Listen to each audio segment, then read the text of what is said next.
నమస్కారం. మీరు చూస్తున్నది అనేక వార్తలను మీకు అందిస్తున్న రుద్రా న్యూస్. తెలంగాణ రాష్ట్ర ప్రభుత్వం ఆధ్వర్యంలో ఈఎంఆర్ఐ గ్రీన్ హెల్త్ సర్వీసెస్ సంస్థ అనుసంధానంతో సిద్దిపేట జిల్లాలో మొత్తం 26 108 అంబులెన్సులు సేవలు అందిస్తున్నాయి.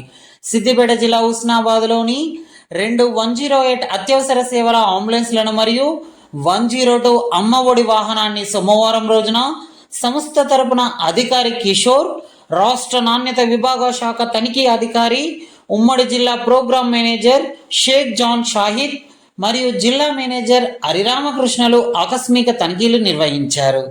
అంబులెన్స్లోని పరికరాల పనితీరును, రికార్డులను పరిశీలించారు. అదేవిధంగా సిబ్బంది పనితీరును పరిశీలించారు మరియు సిబ్బంది పనితీరు బాగుంది అని ప్రశంసించారు. ఈ తనిఖీ కార్యక్రమంలో సిబ్బంది తమ తమ అనుభవాలు, సమస్యలను పంచుకున్నారు మరియు అధికారులు సిబ్బందికి తగు సలహాలు, సూచనలు ఇచ్చారు మరియు క్షతగాత్రులకు తగు సేవలు అందించాలని తెలిపారు.